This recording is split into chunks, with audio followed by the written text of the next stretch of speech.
I guess the first thing I'll say is that I stand in front of you today as the most powerful person in the building.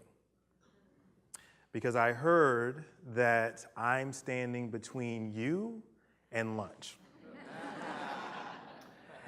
Which in a way means that today I am going to feed the hungry.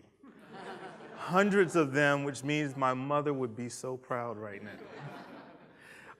But in all seriousness, thank you so much for allowing me to be here. And I've considered it an honor, and I don't take the responsibility lightly. And hopefully, after a few minutes, we'll all learn a little bit about ourselves, learn something new, and hopefully leave here with something more to work with. I am an investor in early stage technology companies. And what that means for me is that I spend almost every minute of every day talking with people, hearing their visions for the future, and kind of listening to the ways that they think they're going to change the world, maybe change some lives, ultimately do something substantial in the world. And I ask myself a lot, why did I decide to invest? What made me decide to do that particular deal or to work with that particular entrepreneur? And if you talk to some of my colleagues in the venture space, you'll hear, it was about the team, great team. Love the school, love something about the individuals. Sometimes you'll hear someone say, we did it because it was just a beautifully designed product. It was all about that.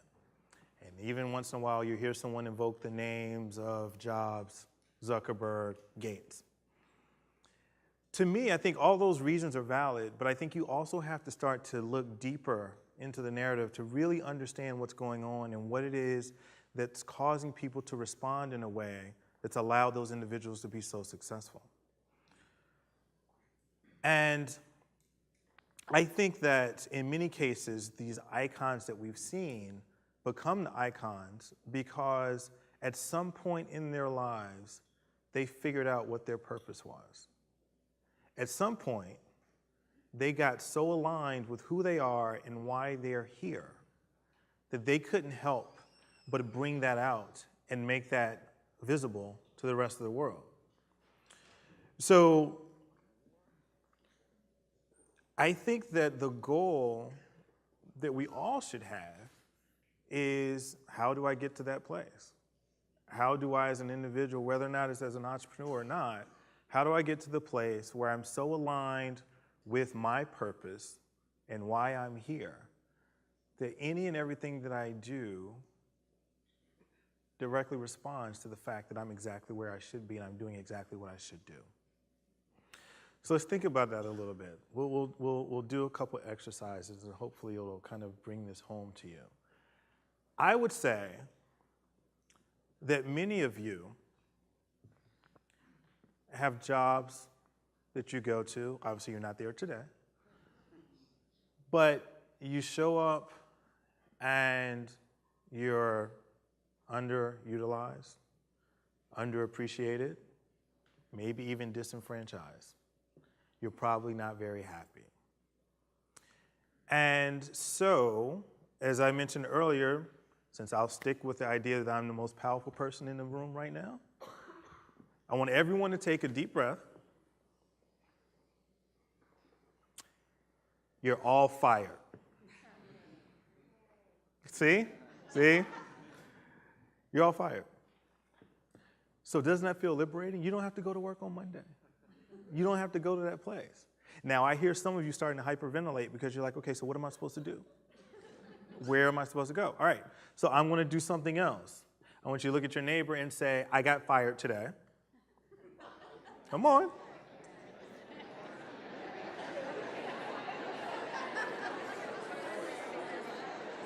Okay? Second part of that, look at them and tell them, and now I'm taking your job. All right. Now see?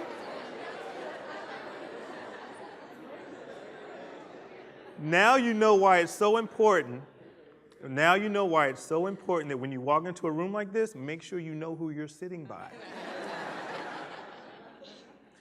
All right. So now everyone's lost a job and they now have a new job. So our unemployment rate in this room is still 0. On Monday, you're going to go to your new job. And a lot of you are going to say, crap, I hate this one too. But why is that? Right? So is it you or is it the environment? So there's this thing that I call the pig pen effect. And I don't know, I can't really see a lot of the people in the room right now. I just know there's a lot of you out there. So I don't really know if you remember this or not, but years ago, it was a very popular comic strip. It was, they're making a movie about it, so I'm sure everyone will recognize it when I say it. But it was called Peanuts. Most of us know it as Charlie Brown. There was a character in Charlie Brown. His name was Pigpen. Pigpen was a character that used to show up, and he was so dirty that there was a cloud of dust around him all the time. And I'm sure that Pigpen felt like every time he went to Charlie Brown's house, he wanted to know, why does this place stink, and why is it so dirty? And he probably wondered that about every place he went. Like, why does this place look so messy? I mean, dude, it's you. You're bringing that every time you show up. You're bringing that. So we have that same situation going on in the workplace. We have that same situation going on in our lives. A lot of times we think it's the environment. We think it's someone else. When in actuality, it's us. So we don't have these problems on Monday. Everyone's going to leave here today. You're all going to take a shower. And you're going to show up at work on Monday with a different perspective. All right. That won't work for everyone, but for some of you, it might work. Now, why do I tell that story? So, as I mentioned, I'm an investor.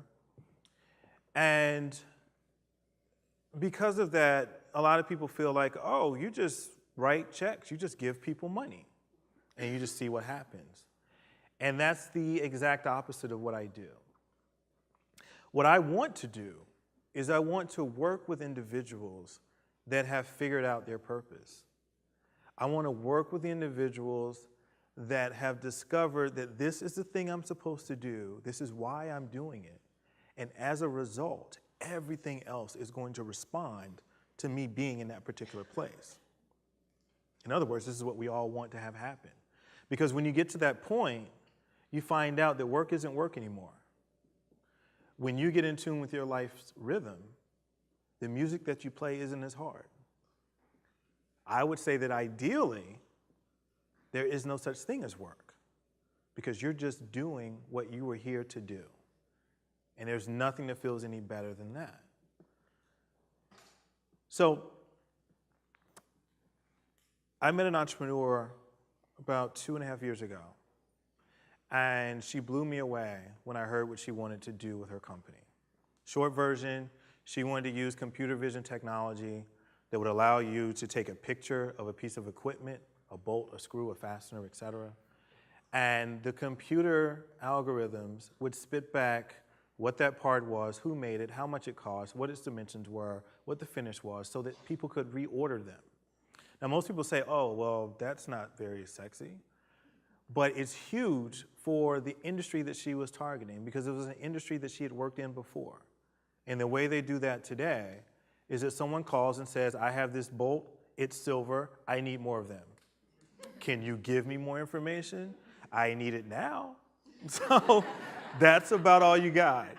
And so then you hear all this rustling in the background, which is someone like this entrepreneur flipping through an 8-pound catalog, trying to figure out what is this thing that he's talking about, and how do I get him more of those? So since she had been the person answering the phone, she decided that there has to be a way to do this with technology. So I had worked in the industry before, was very familiar with the problem, and I knew it was a big idea. I also knew that I was dealing with someone who said that I'm not a technical person, I just have the vision for the product. and I need to get some technical talent. So what does she do? She goes to the computer lab of a leading university and she just hangs out, day in, day out, until she finds some engineers to actually do it. So what do you do after you've got your team together? You've got your vision for the product. You got to go out and raise money. So she goes out and she starts trying to raise money. And I don't know how familiar many of you are with the tech industry, but it's not particularly welcoming of women. So that was a challenge. She also came from a part of the country that was not San Francisco or New York or Boston. Strike two. And there were several other challenges that she faced as well. So I knew her. I was an advisor to her. Hopefully I was coaching and encouraging her. But at some point we lost touch for a while. I didn't really know how things went. She came back to me and we had an update meeting and I wanted to know how things were going and she told me. And then she told me about a video that she'd done. So I went and found the video and I watched the video.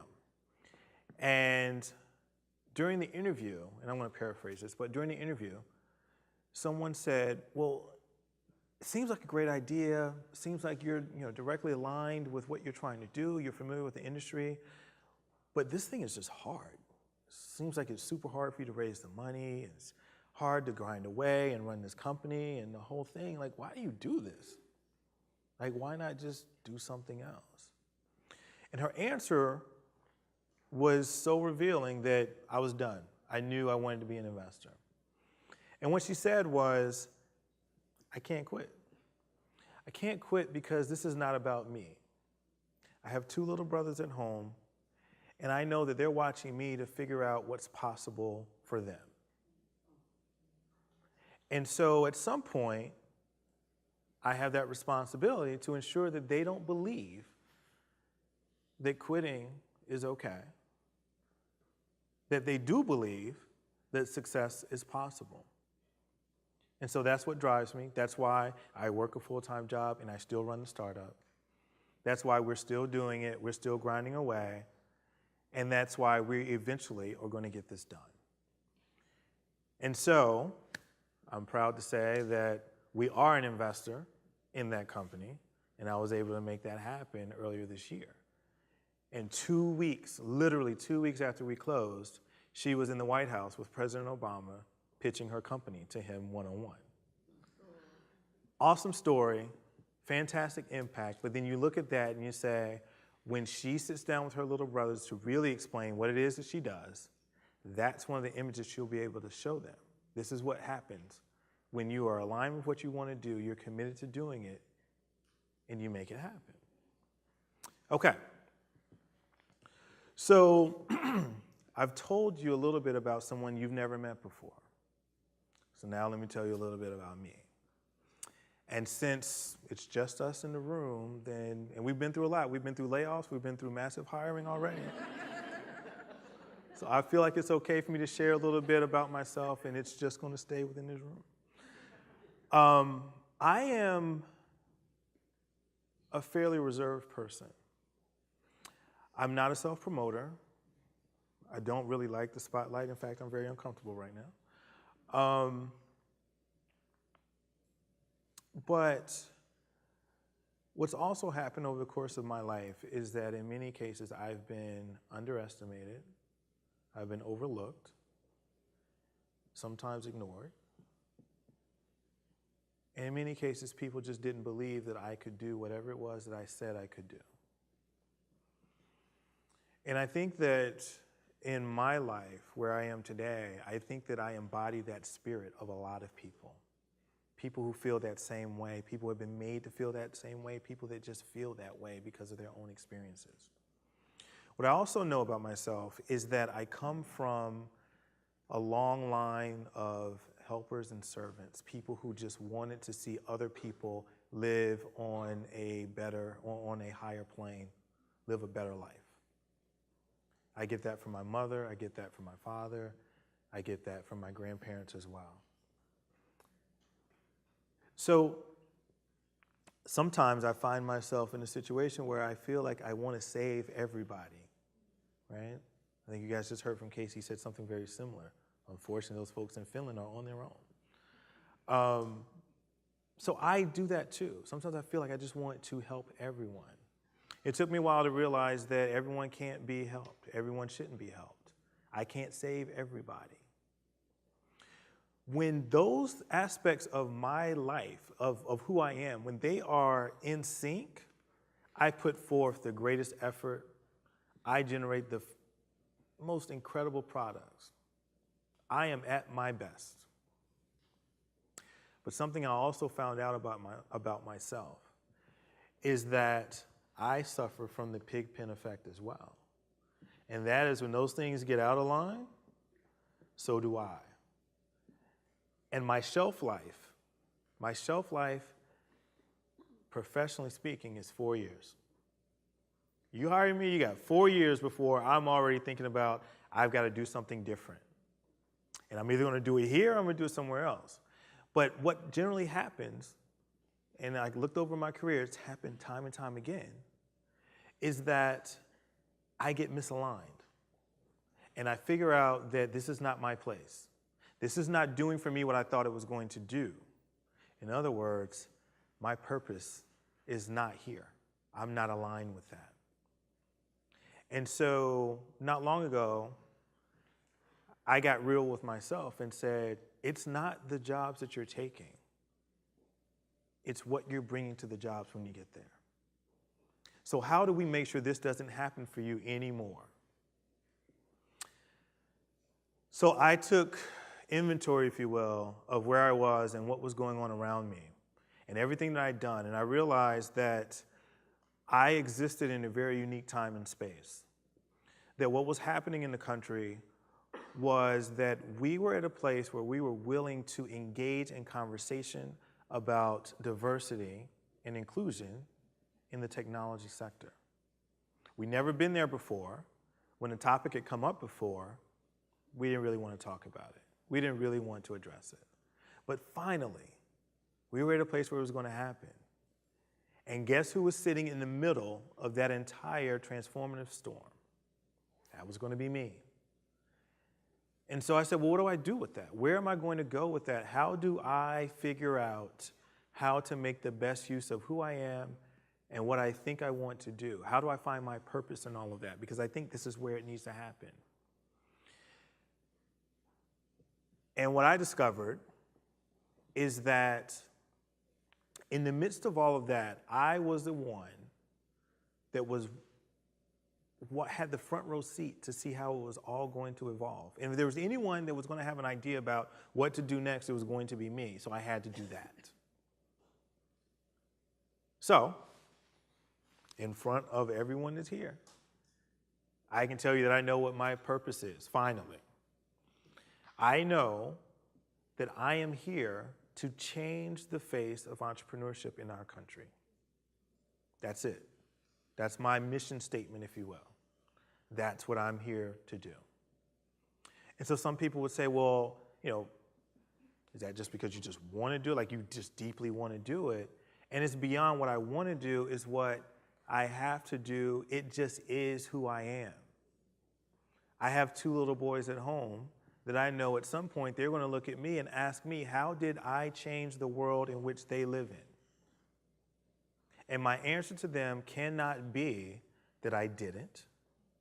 It cannot be that I just never really figured out what I was supposed to do, so I just didn't do anything.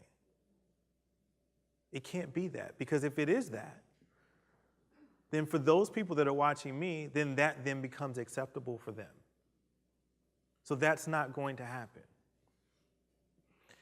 Now, I've told you about someone you didn't know. Now I've told you about someone you do know, at least kind of. So now let's close by talking about the one person that you know better than anybody else in the world. You.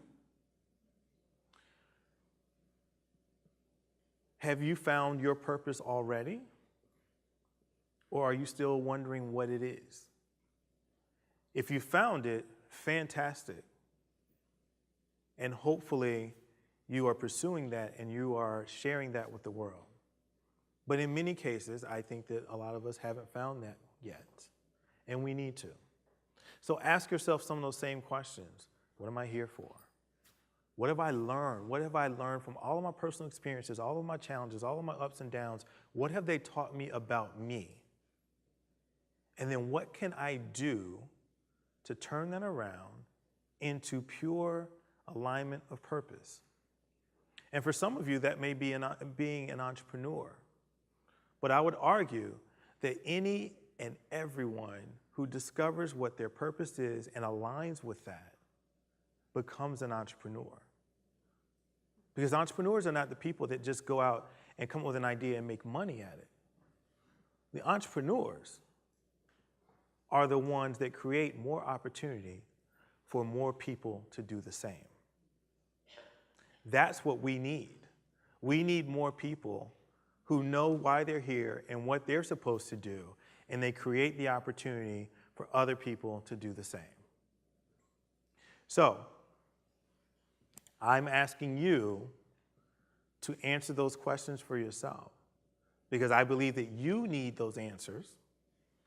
And then, after you've answered those questions, I need you to do something about it. Because that's what the world is waiting for. We're waiting for everyone to figure out why they're here and to then do something about it. Thank you for your time.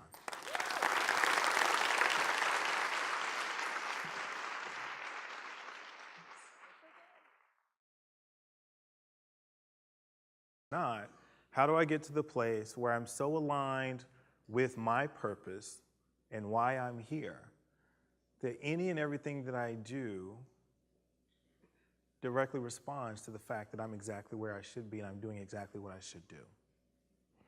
So let's think about that a little bit. We'll do a couple exercises and hopefully it'll kind of bring this home to you. I would say that many of you have jobs that you go to. Obviously, you're not there today. But you show up and you're underutilized, underappreciated, the responsibility lightly, and hopefully after a few minutes we'll actually we'll all learn a little bit about ourselves, learn something new, and hopefully leave here with something more to work with. I am an investor in early stage technology companies.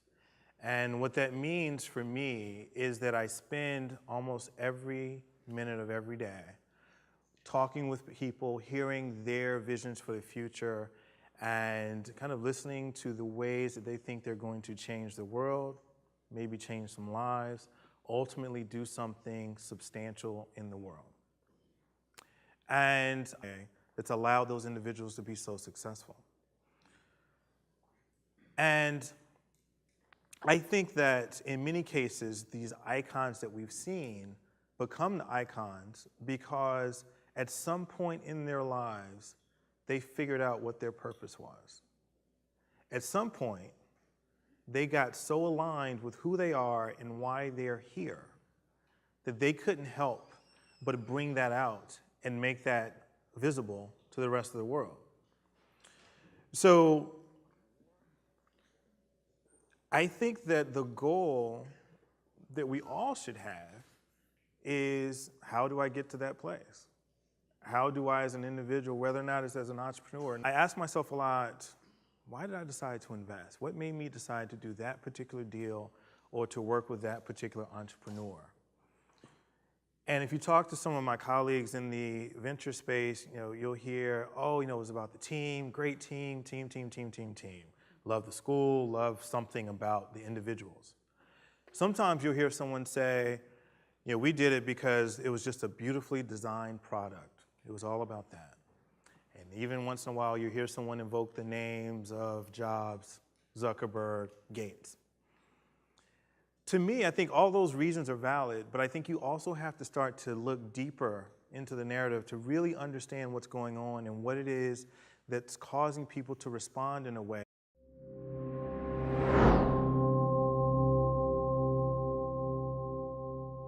I guess the first thing I'll say is that I stand in front of you today as the most powerful person in the building. because I heard that I'm standing between you and lunch. Which in a way means that today I am going to feed the hungry. Hundreds of them, which means my mother would be so proud right now. But in all seriousness, thank you so much for allowing me to be here. And I've considered it an honor, and I don't take the responsibility